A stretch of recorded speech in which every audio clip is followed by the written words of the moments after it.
talking a little bit about Trey Lance, and here's how I'm going to set this up, JD. And we're going to get into an interesting Trey Lance quote.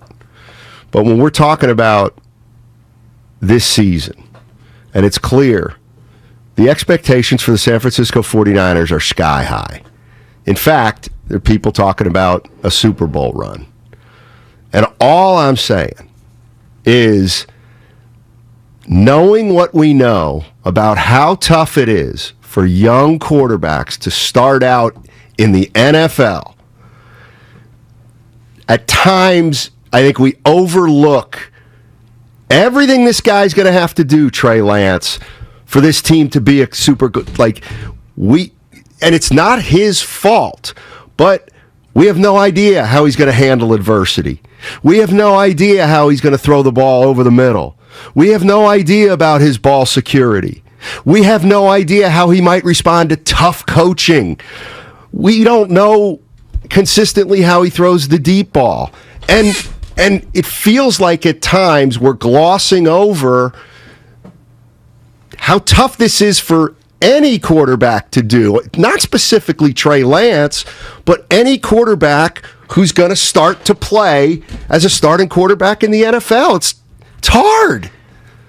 Now, all that being said, I think you could make the case that he's set up as well as any quarterback possibly could be, given the circumstances, the pressure, if you want to call it that, the expectations, the belief by a good percentage of the fan base that he has to be an immediate upgrade over what they had the last few years under Jimmy Garoppolo. I'm not turning it into a conversation about that, but the point I'm getting at is whether it's just having Kyle Shanahan at his disposal and his offense and the relationship that they've been able to develop going back to even the draft process, where it sounds like their conversations and discussions about football were a major part of the reason, more than even what was on tape, because there wasn't much on tape, to why he wanted to draft Trey Lance.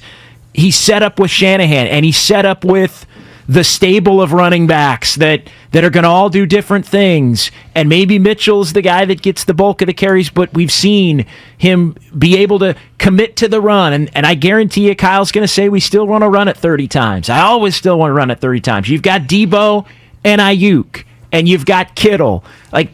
Sure, some question marks on the offensive line.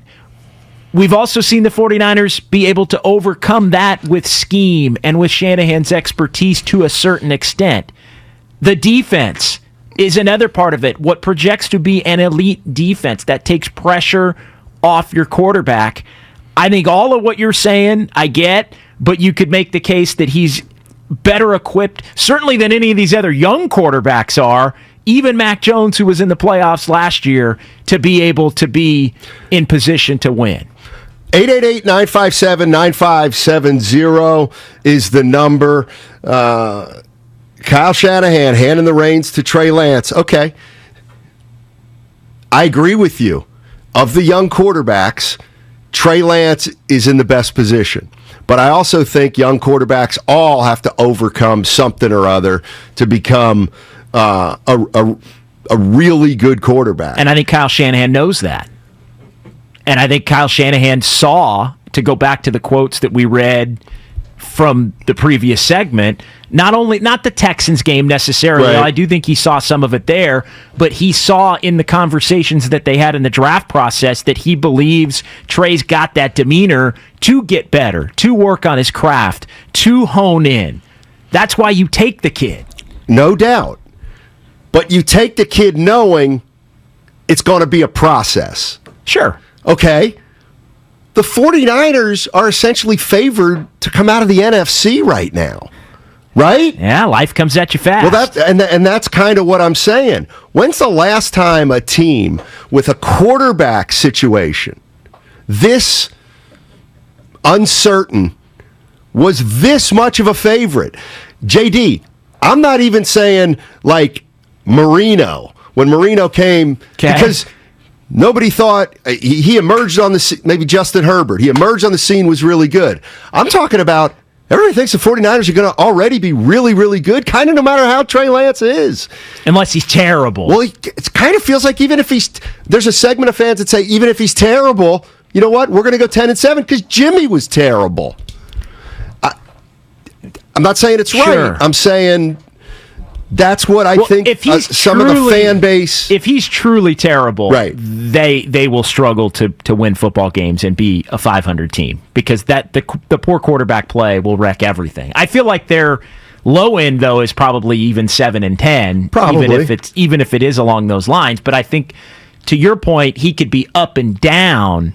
And I think there is still a belief that they could win in that 10-game range. Even if there's some high highs, there's some low lows, there's a lot of middle. He makes some big plays here and there, and they're still going to be talented enough to win as long as he doesn't wreck it with a game-altering play to the negative. Yeah, I get what they're trying to do, and I'm not saying they can't do it. But this is kind of where, 650, what's Trey Lance done for everyone to be so excited about? Well, that's where you have to trust Kyle Shanahan. Absolutely. And Kyle's given you something from that Texans game last year, because to me it was twofold. It was the adversity within the game where they got down, and sure, it's the Texans, who cares? I understand. But it's still something we hadn't seen him do before. Get off to a bad start. A lot of quarterbacks that get off to a bad start, throw an interception early. It completely messes him up for the game, even against a bad team. Well, that didn't happen with him in a game where there was some pressure. There really was. I mean, there was pressure. That was an elimination game for the Niners. It was. I mean, that's not nothing. It's not nothing, but it's First also home start. But it's also, you couldn't, you want to talk about putting a guy in a position, hey, we need you to win this game. Okay, what do you got? You're at home, you're against the Texans, we're going to protect you. You only give up 7 points. Yeah. 628 says Joe Burrow took his team to the Super Bowl in his second year, but they weren't favored to go to the Super Bowl in his second year. No, that's true. They were not thought of last year at this time as highly as the 49ers are thought of right now. And Trey Lance has played less than Joe Burrow did in his first year. I mean, yeah, Joe Burrow was a national championship quarterback in college. Right. And not at the lower level. That's kind of what I'm saying. In the SEC.